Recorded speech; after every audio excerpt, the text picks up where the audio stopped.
The grand chamber of the Galactic Council buzzed with the voices of 200 different species.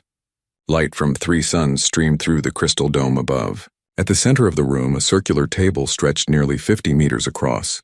The most powerful beings in the galaxy sat around it, each representing their homeworlds. Ambassador Chen Wei of Earth sat quietly at her designated seat. Unlike the other delegates who wore elaborate robes and ceremonial armor, she dressed in a simple blue suit. Her eyes, tired from 3 days of debate, focused on High Counselor Zaxos. The motion regarding human expansion has passed, Zaxos announced. His 4 eyes blinked in sequence, a sign of satisfaction among his kind. By a vote of 178 to 22, the Council has determined that human expansion beyond the Sol system poses an unacceptable risk to galactic stability. Chen's face showed no emotion. She had expected this outcome for weeks. Effective immediately, Zaxos continued. All human colony ships must return to Sol space. No new human settlements will be approved. Existing human outposts beyond Sol will have 5 standard years to relocate. A small gasp came from the Tellurian delegate. The restriction was more severe than most had anticipated. Even the anti-human faction seemed surprised by the harshness of the final ruling. Chen stood up slowly. The room fell silent. Everyone expected an angry speech or a threat. Humans were known for their passionate responses. The delegation of Earth acknowledges the Council's decision, she said simply. We will comply with the return order. She gathered her datapad and nodded to her assistants. They rose in unison. Ambassador Chen, called Zaxos, his tone revealing his surprise at her calm acceptance. Would you like to make a statement for the record? Chen paused at the chamber door. No, High Counselor. Earth has nothing further to add at this time. As the human delegation left, excited chatter filled the chamber. Most species viewed this as a victory. Humans had advanced too quickly, built too much, learned too fast. In just 75 years since joining the Council, they had established a dozen colonies and integrated their technology with countless alien systems. Many older species found this threatening. They took that well, said Counselor Vrax, his scaled skin gleaming under the lights.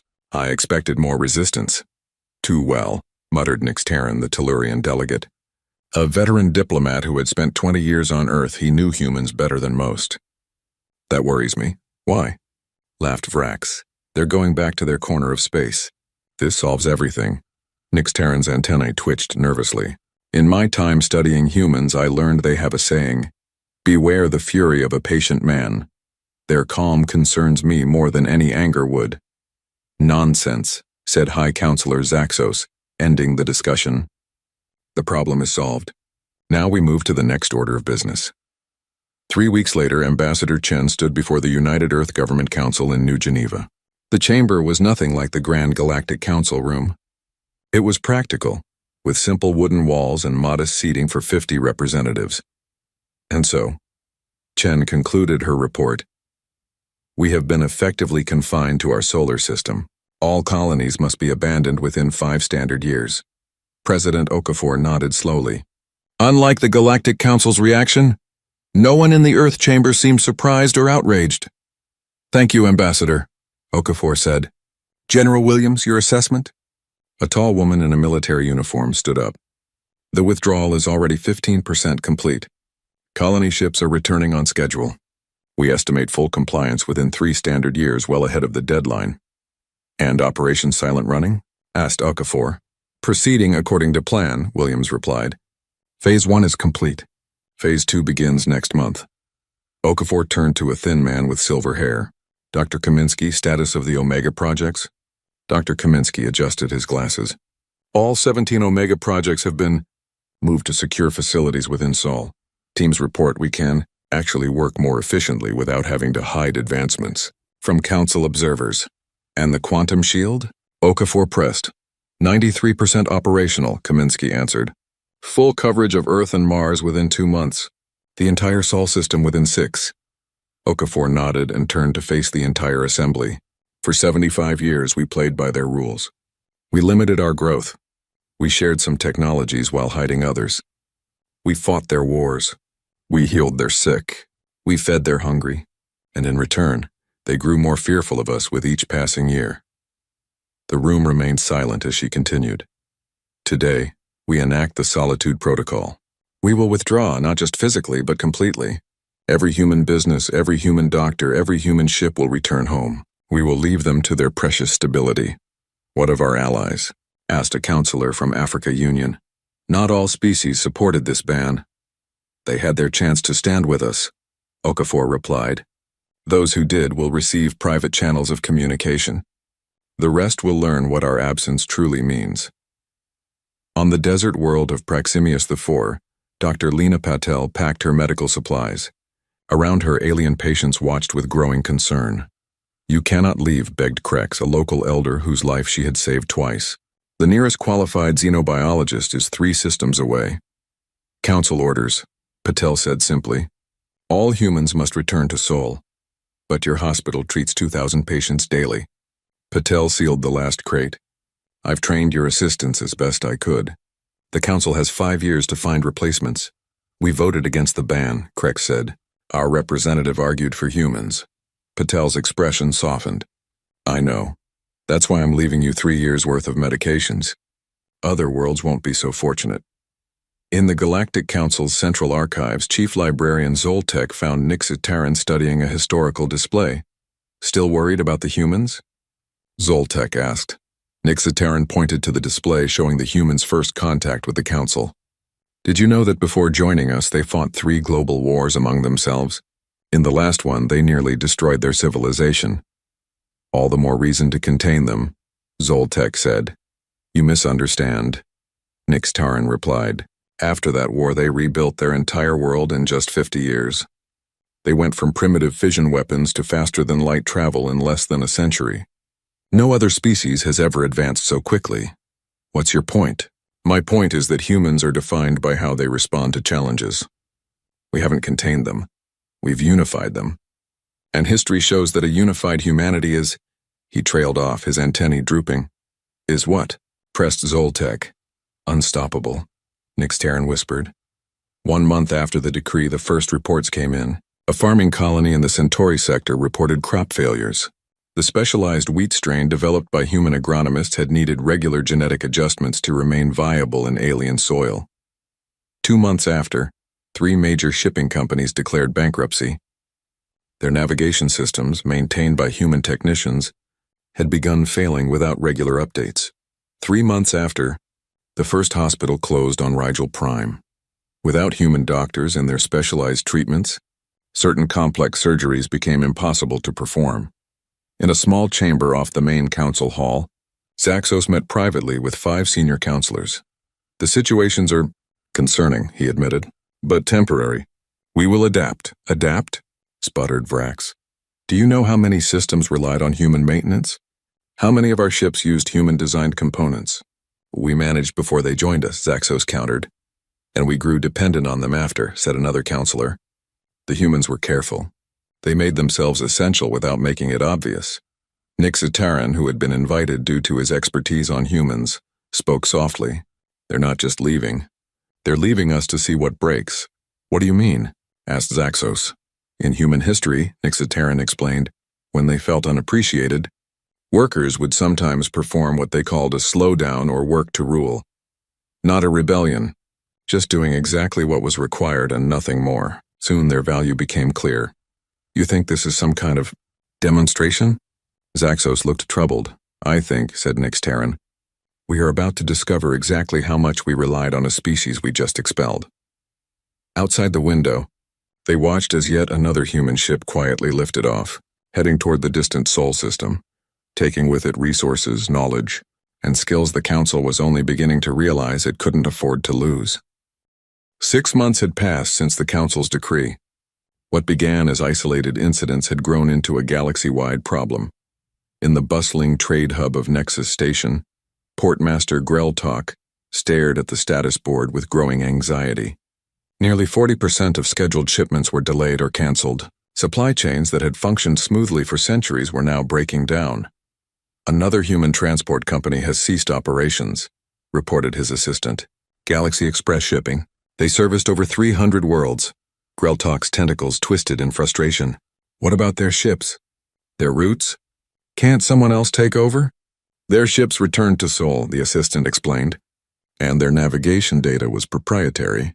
Without their continuous updates, the routes through the Cygnus Nebula are too dangerous to attempt, so the entire Cygnus sector is now cut off. Effectively, yes, at least until new routes can be mapped. Greltok sighed. How long will that take?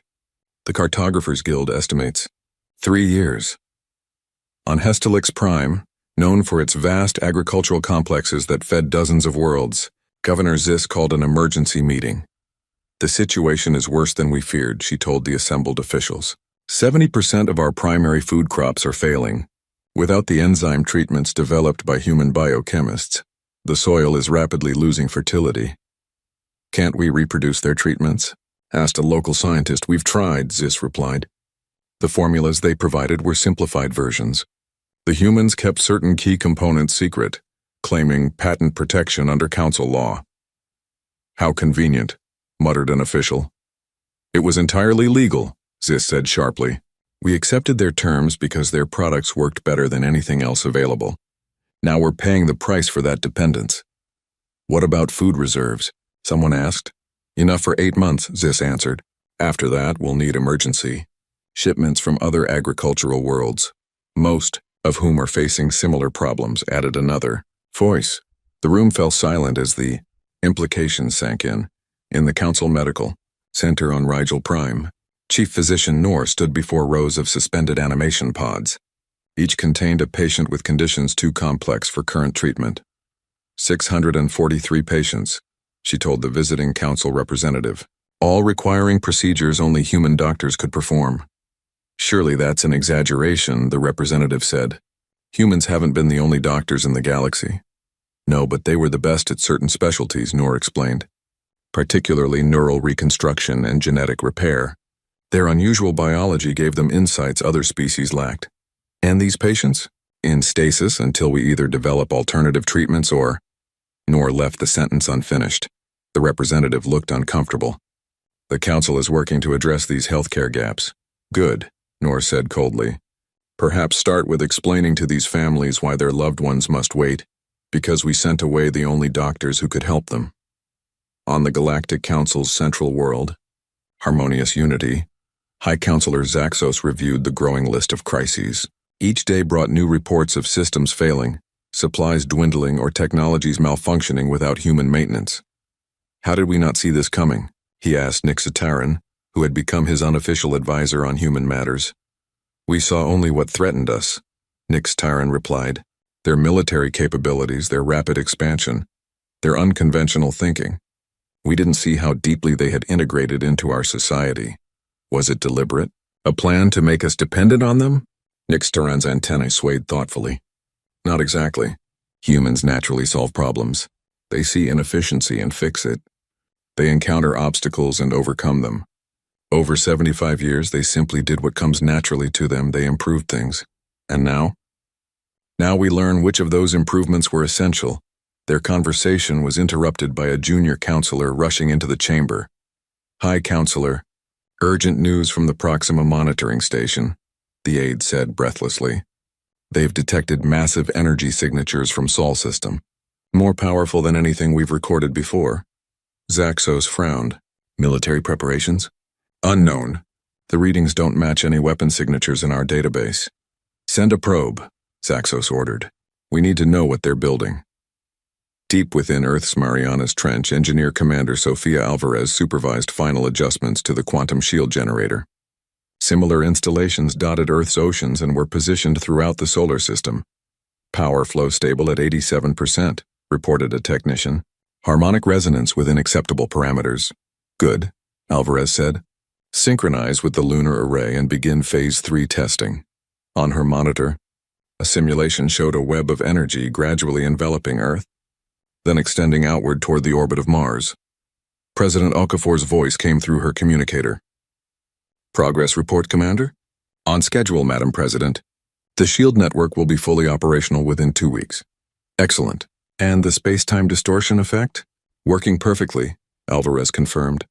Once activated, the shield will create a localized bubble that will make Sol system extremely difficult to detect, approach, or scan. And the Sentinel platforms? All 300 are in position. If anything does manage to penetrate the shield, they'll know, Very good, Okafor said. The Council has launched a probe. Let it observe the shield construction. Make sure it gets good readings. Alvarez raised an eyebrow. You want them to see our defenses? Yes, Okafor replied. I want them to know exactly what they've pushed us to create. Back on Harmonious Unity, the Council chamber had become a scene of chaos. Representatives argued loudly over resources, emergency measures, and who was to blame for the current crisis. My world has lost 60% of its medical capacity. Shouted the Regelian delegate. At least your people can eat, countered the representative from Hestalix. Our food production is collapsing. Zaxos pounded his ceremonial staff on the floor. Order, we must maintain order. As the noise subsided, Councillor Vrax spoke. Perhaps we should reconsider our position on human expansion. A murmur ran through the assembly. The decision was made, Zaxos stated firmly, for good reasons. Were they good reasons? Asked another councillor. Or were they based on fear? Before Zaxos could respond, the doors opened and a science officer entered. All eyes turned to him. Report from the Sol Probe High Counselor, he announced. We've confirmed the energy signatures. The humans are constructing some kind of massive energy shield around their entire system. Displays around the chamber activated, showing images of enormous structures in Earth orbit and throughout their solar system. Is it a weapon? Someone asked. No, the officer replied. It appears to be purely defensive. But its scale. Nothing like this has ever been built before. How could they create something so advanced so quickly? Zaxos wondered aloud. Nixtaran stepped forward. They already had the technology. They've been holding back. A stunned silence fell over the chamber. That's impossible, Vrax finally said. We monitored their development. All member species share their technological advances. They shared what they wanted us to see, Nixtaran explained. Think about it. Humans went from atmospheric flight to faster-than-light travel in less than 100 years. Did you really believe they stopped innovating at exactly the level of technology the Council possessed? You're saying they deliberately concealed their true capabilities? Zaxos looked troubled. Wouldn't you if you joined a galactic community that immediately began treating you with suspicion? Nixtaran countered. They showed us enough to be useful, but not enough to be feared. Until now, the science officer cleared his throat. There's more. The shield appears designed to create some kind of space-time distortion. Once fully activated, it could effectively remove the entire Sol system from normal detection. They're going to disappear, Nixtaran realized. Cut themselves off completely. Can we stop them? Asked Zaxos. The probe detected 300 defensive platforms surrounding the shield perimeter, the officer reported, each with enough firepower to destroy a capital ship. They're not preventing observation, but they've made intervention impossible. Zaxos slumped in his chair. So we can watch, but we cannot interfere. Exactly, said Nixtaran. Just as they had to watch us vote to confine them, unable to prevent our decision. On the distant mining colony of Ceres Beta, the last human ship prepared for departure, 200 human miners and engineers had transformed this once barren asteroid into one of the most productive rare mineral sources in the sector. Colony Director Marcus, Chen supervised as the last equipment was loaded. You're taking everything? Asked Doral, the local alien administrator. Even the automated systems? Council orders, Chen replied simply. All human technology must return to Sol, but without your mining drones, production will drop by 70%. Chen shrugged. You should have thought of that before supporting the expansion ban. We had no choice, Doral protested. Our representative answers to the mining consortium. And now the consortium will learn what human ingenuity was really worth, Chen said. He handed Doral a small data chip. Maintenance codes for the basic life support systems. Everything else goes dark in 24 hours. As Chen boarded the ship, Doral called after him. What about the defense grid? The asteroid belt has pirate activity. Chen paused at the airlock 1 year after the Council's decree. The galaxy was changing in ways few had anticipated. What began as isolated shortages and system failures had evolved into widespread instability. Admiral Krell of the Galactic Defense Force paced the bridge of his flagship. Once, the sight of the massive vessel would have inspired awe. Now nearly a third of its systems were offline, its crew reduced to skeleton numbers. Status of the Orion Border Patrol? He asked his second-in-command. 6 ships operational out of 20, Admiral. came the grim reply. The rest are grounded due to maintenance issues or crew shortages. Krell's jaw tightened. The Predaxian pirates? 3 more merchant vessels taken in the past week. Reports suggest they've acquired military-grade weapons. From where? Unknown, sir. But without regular patrols, weapons depots in the outer sectors are vulnerable. Krell stared at the tactical display. Red warning icons blinked across previously secure regions. Humans made up 15% of our force, he muttered. How did their absence create such a gap? It wasn't just their numbers, his officer explained. They served in key positions, tactical analysis, engineering, special operations. And they were innovative in ways other species weren't. Meaning? They improvised, sir. Found solutions others wouldn't consider. Without them, we're following standard protocols against enemies who are adapting. A communication officer interrupted. Admiral, emergency transmission from Outpost Sigma 9. They're under attack. Deploy response team Alpha. Krell ordered. Alpha is responding to another attack in the Centauri sector, the officer replied. All other teams are committed. Krell closed his eyes briefly. Tell Sigma 9 to hold as long as possible. Help will come when available. As the officer relayed the message, Krell knew it was a death sentence.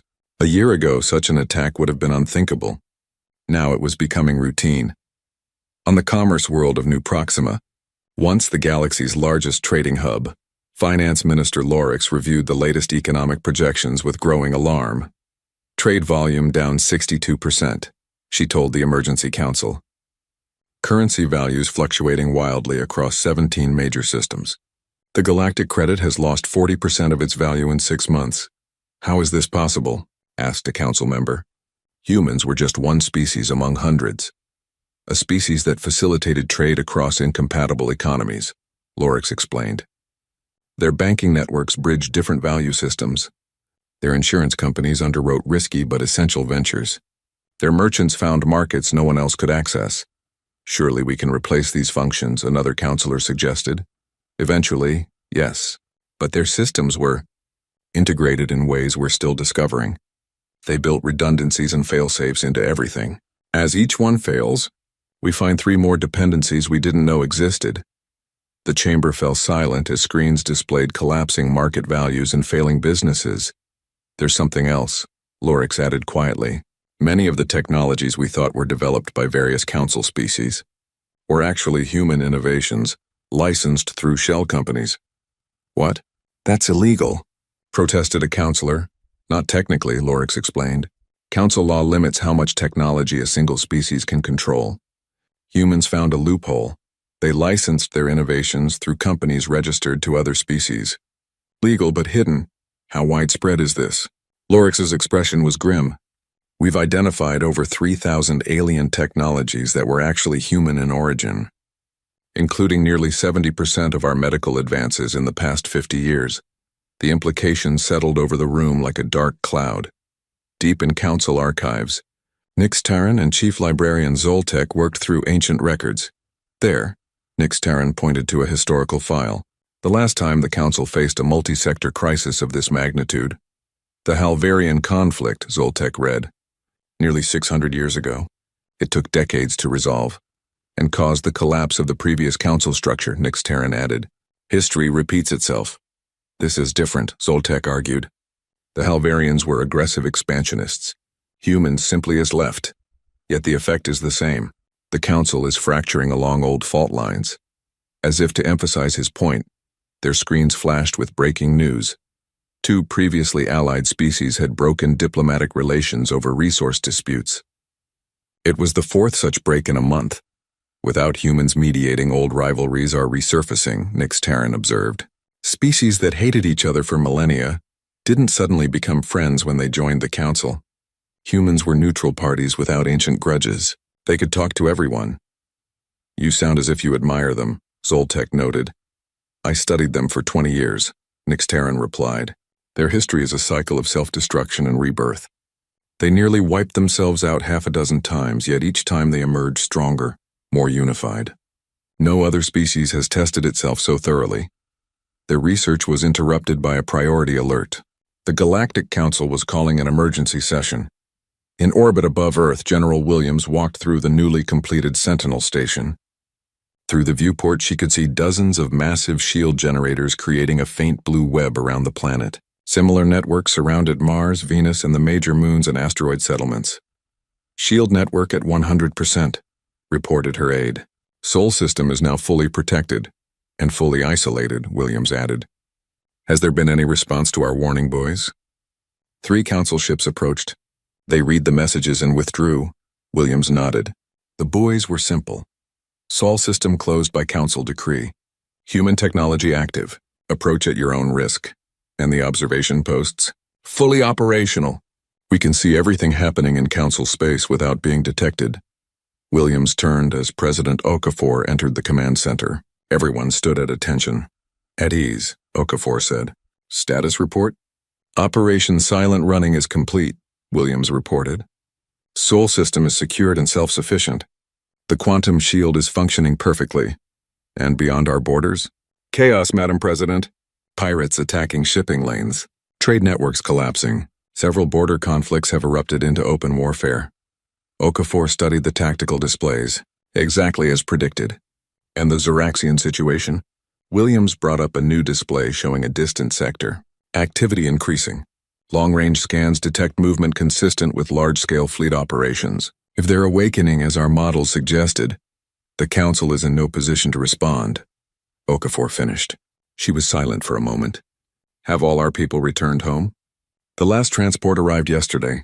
100% withdrawal achieved. And our allies?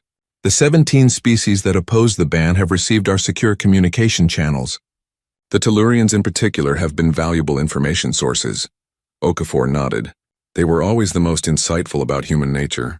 Prepare a priority data packet for them. Include our latest Zeraxian intelligence.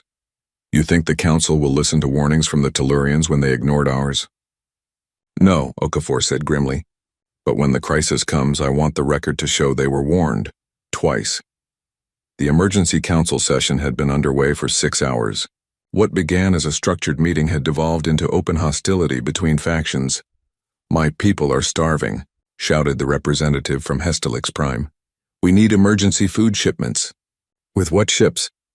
Countered another delegate. Half the transport fleet is inoperative. Perhaps if your world had maintained its own agricultural systems instead of relying on imports, suggested a third voice. Enough. High Counselor Zaxos slammed his staff down.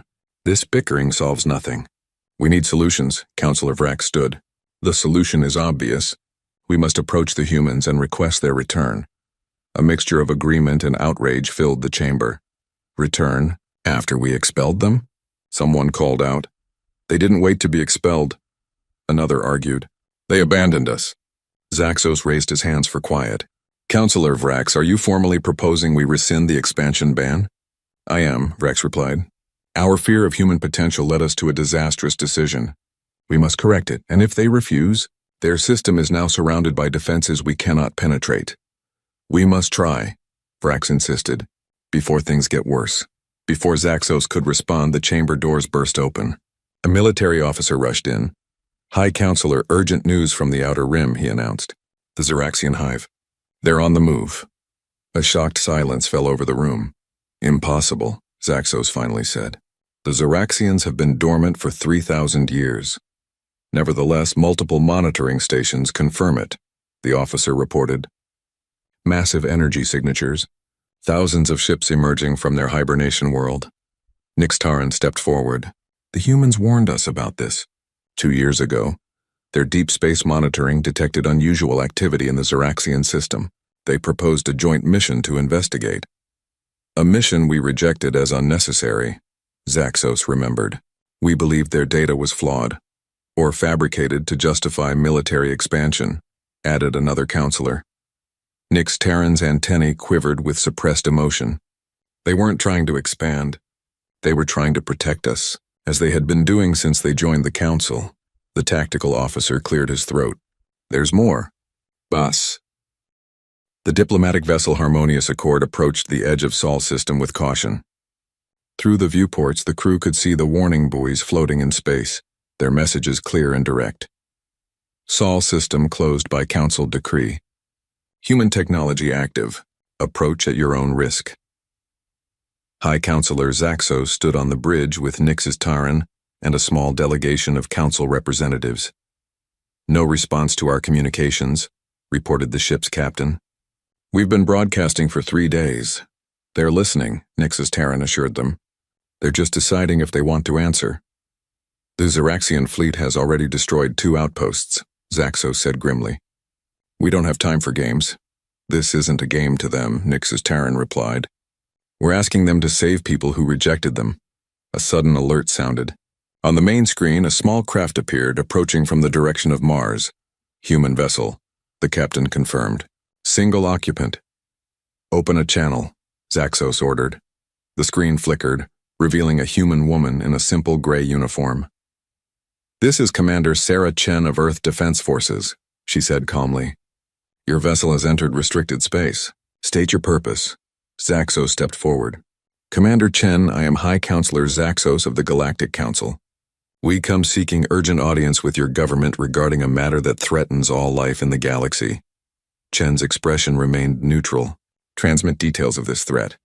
If our government deems it worthy of discussion, you will receive coordinates for a meeting point." "Commander, surely you understand." "Those are my instructions, High Counselor." "Comply or withdraw, the transmission ended." "Arrogant," sputtered one of the counselors. "After we came all this way." "Cautious," corrected Nixitaran.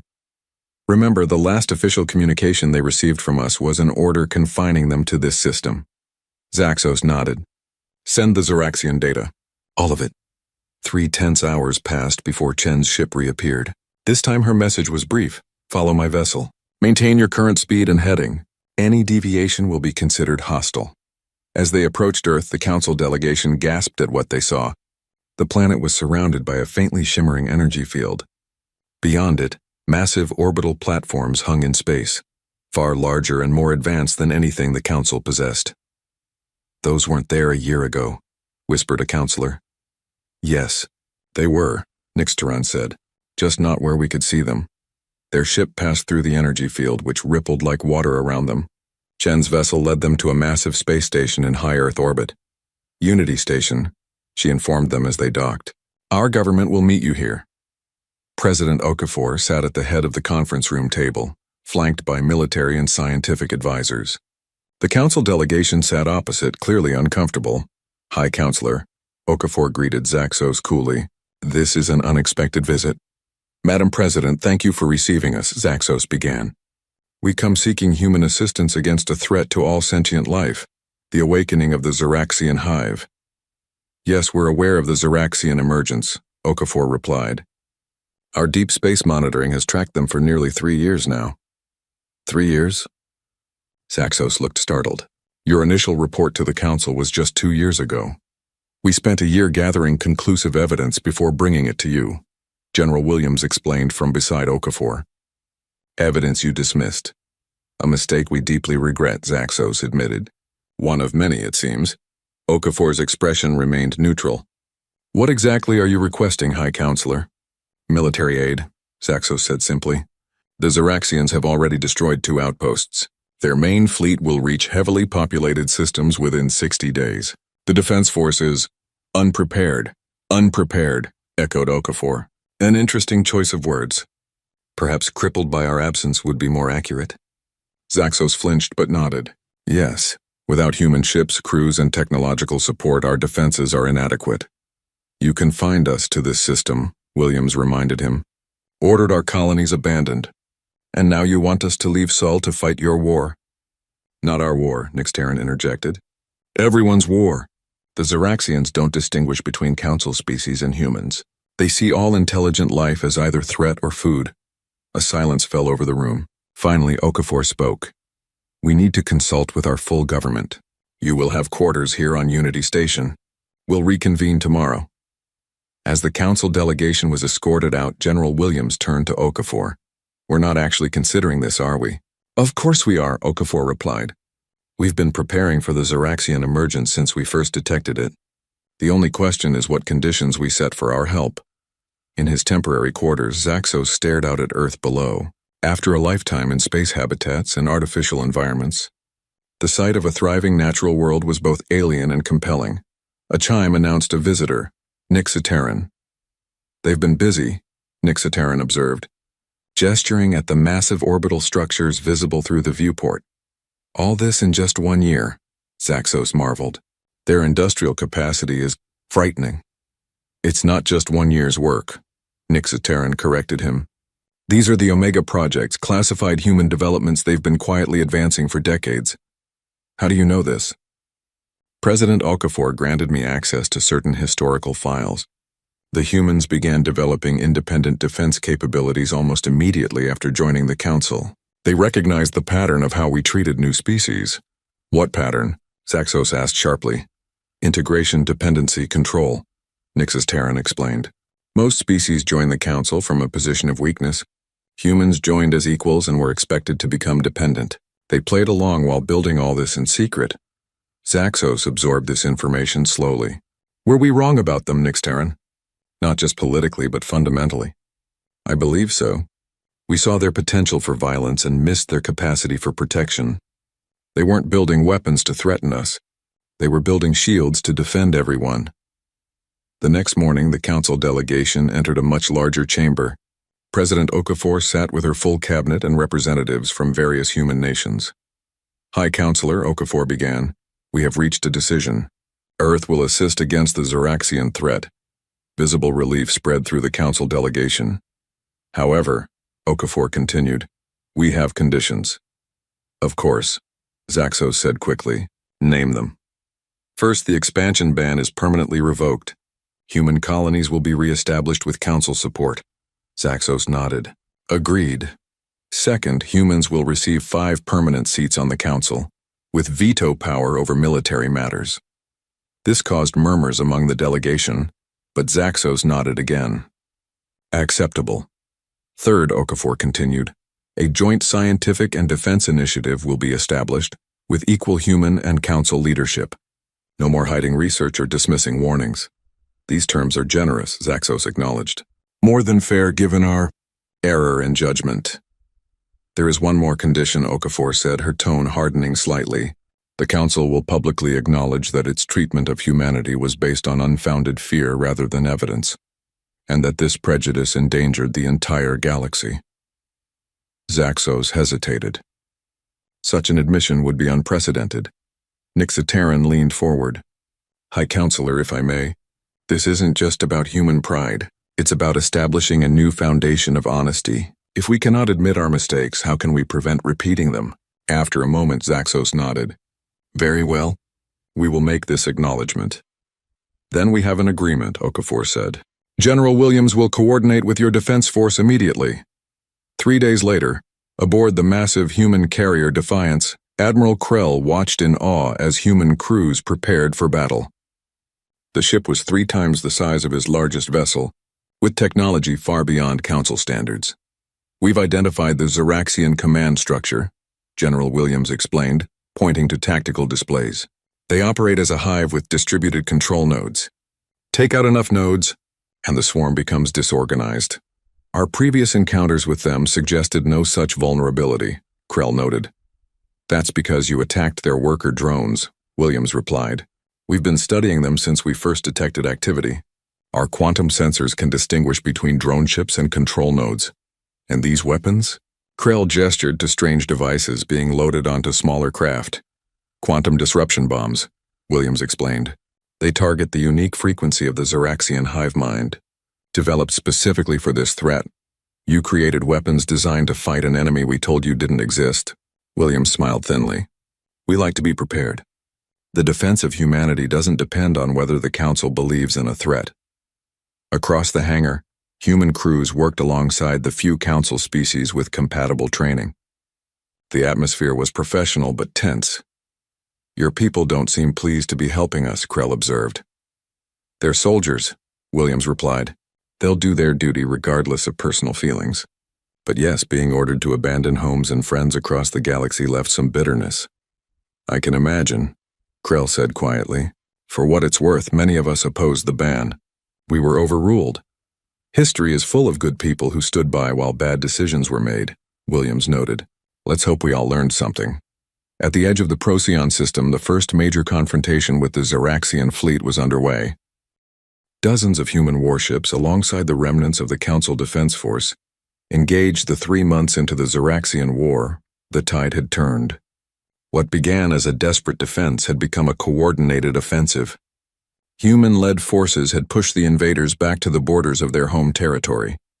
Aboard the command carrier Resilience, Admiral Elena Sokolov studied the latest battle reports with satisfaction. 37 engagements, 37 victories. The Zeraxians are adapting more slowly than anticipated, noted her alien counterpart, Commander Thrix of the Arcturian fleet. Their tactics show decreasing cohesion. The quantum disruptors are working better than expected, Sokolov replied. Each encounter degrades their hive communication further. Thrix's compound eyes shifted, a sign of discomfort among his species. Admiral, may I speak freely? Of course. My people have served in the Defense Force for 8 generations. We prided ourselves on our tactical expertise, yet in 3 months I have learned more from human commanders than in 20 years of council service. Sokolov smiled slightly. Different perspectives have different advantages. It's more than that, Thrix insisted.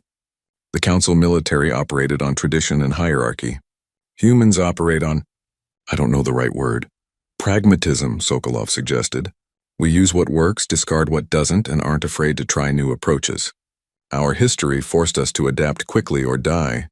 A history the council feared, Thrix observed. With reason, Sokolov acknowledged. We nearly destroyed ourselves several times. But that crucible forged something unique, a species that understands both the cost of war and the price of peace. Their conversation was interrupted by an alert. On the main display, a message appeared. The Zeraxians had requested communication. They've never attempted contact before, Thrix said, startled. Desperation changes priorities, Sokolov replied. Alert President Okafor and High Counselor Zaxos. This war may be ending sooner than expected. In the newly established Joint Council Chamber on Unity Station, representatives from human nations sat alongside delegates from major council species. The chamber's design symbolized the new relationship, a circular arrangement with no head position, all seats equal in size and prominence. President Okafor and High Counselor Zaxos entered together, a calculated show of unity. We have received a formal communication from the Zeraxian Hive, Okafor announced. They are requesting cessation of hostilities and proposing territorial boundaries. Murmurs spread through the chamber. They're surrendering? Asked a counselor. Not exactly, Zaxos clarified. They're proposing a negotiated peace. The Zeraxians have never done this in their recorded history. What changed? Someone called out. General Williams stepped forward. Our analysis suggests the quantum disruptors have done more than just confuse their tactics. They've fundamentally altered the Zeraxian hive mind structure. Meaning what exactly? Asked a human representative. Meaning individual Zeraxians are developing something like independent thought, Williams explained. The workers and drones that once functioned as pure extensions of the central consciousness are experiencing autonomy for the first time. And this is causing them to seek peace? It's causing internal conflict, Williams clarified. Some factions want to continue fighting. Others, including their new emergent leadership, recognize the war is unwinnable and are seeking terms. Okafor addressed the assembly. We have an opportunity not just to end this war, but potentially to transform an ancient enemy into a stable neighbor. The question before this council is, what terms should we set? The debate lasted for hours. Many council species with long memories of previous Zeraxian attacks wanted harsh restrictions. Others, including most humans, argued for more moderate terms that would allow the transformed Zeraxians to develop peacefully. Finally, Zaxos called for order. We have heard all perspectives, he said. Now we must decide. I propose we accept the Zeraxian offer with 3 conditions. 1. They remain within their current borders. 2. They allow monitoring stations along those borders. And 3. They permit scientific exchange regarding their new social structure. I second this proposal, Okafor added. With one addition, we offer humanitarian aid to help them transition. If they're evolving beyond their hive structure, they'll face enormous social challenges. The vote passed with an overwhelming majority. As the session ended, Nix's Taran approached Okafor. A surprising addition, he commented. offering aid to a species that would have consumed us all. Okafor smiled. Not so surprising. Humans have a habit of helping former enemies rebuild. We've learned it leads to better long-term outcomes than punishment. The Council has much to learn from human history, Nixtaran acknowledged. And humans have much to learn from the Council's long experience, Okafor replied. That's the point of this new arrangement, combining the best of both perspectives. 6 months later, the formal treaty with the Zeraxians was signed. The galaxy entered a period of reconstruction. Human colonies were re-established, this time with Council support. Trading networks were rebuilt. Damaged worlds were restored, on harmonious unity. Now just one of several Council administrative centers rather than the sole seat of power, High Counselor Zaxos met with the human diplomatic team to finalize the new Council charter. The last provisions have been approved, Ambassador Chen informed him. Equal representation, transparent research sharing, and mutual defense obligations. A very different council than the one I've served for 50 years, Zaxos observed. Change was necessary, Chen replied. The old structure wasn't designed for genuine partnership between equals. No, it wasn't, Zaxos admitted. It was designed to maintain stability by limiting the influence of any one species. We feared change more than stagnation. And now we understand that true stability comes from adaptation, not rigid control. Zaxos looked out the window at the busy spaceport. Human ships now docked alongside vessels from hundreds of species. There is something I've wanted to ask you, Ambassador. Yes? When the Council issued the expansion ban, you left without protest. Was that planned? Did you anticipate our mistake and its consequences? Chen was silent for a moment. Not exactly. We didn't plan to leave. But once the ban was issued, we saw an opportunity to demonstrate our value through our absence. And yes, we had preparations in place for potential Council rejection. Operation Silent Running was designed years earlier, so the timing of the Zeraxian emergence, pure coincidence, Chen assured him, though a fortunate one for galactic unity. Nothing brings former adversaries together like a common threat. Zaxos nodded thoughtfully. Your people are remarkable, Ambassador, capable of both careful planning and rapid adaptation. I understand now why the old Council feared you. And the new Council? The new Council needs you, as recent events have proven beyond any doubt. On Earth, in the historic city of Geneva, President Okafor dedicated a memorial to those lost in the Zeraxian War. Representatives from all Council species attended, a visible symbol of the new era of cooperation. Today we honor those who gave their lives defending not just their own worlds, but all worlds, she told the assembled crowd.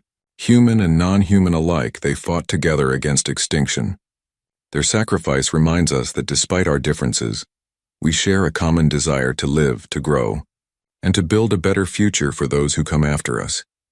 After the ceremony, Okafor met privately with General Williams and several key advisors. Phase 1 of the integration plan is proceeding on schedule, Williams reported. Human technologies are being shared appropriately. Joint defense forces are establishing new protocols. The transition has been smoother than expected. The crisis created opportunity, Okafor observed. Nothing motivates cooperation like survival. Some Council species remain cautious, noted a diplomatic advisor. There's still underlying fear of human capabilities. As there should be, Okafor replied. Healthy caution is appropriate. We didn't fight for dominance, we fought for partnership. But partnership requires honest acknowledgement of strengths and weaknesses on all sides. And the Omega projects? Asked Williams. The Council has requested full disclosure of all human military technology. Okafor smiled. We'll share what's necessary for joint security. Some technologies remain under human control for now. Trust must be earned over time. They won't like that, Williams warned. They'll accept it, Okafor countered, because the alternative, facing the next crisis alone, is unthinkable after what they've experienced. 5 years later, a new educational center opened on harmonious unity. For the first time, young beings from all species, including humans, gathered to learn together. The building itself was a marvel of joint engineering, combining Council stability with human innovation. Nixis Tehran, now serving as the center's first director, welcomed the inaugural class. You represent the future of our galaxy, he told the diverse group. The first generation to grow up in this new era of true cooperation. After the ceremony, he gave a tour to a special visitor, former High Counselor Zaxos, now retired but still influential. Impressive, Zaxos commented as they watched students from a dozen species working together on a project. I would not have believed this possible 10 years ago. Much has changed, Nixitaran agreed, though some things remain constant. Oh? Nixitaran gestured toward a group of human students.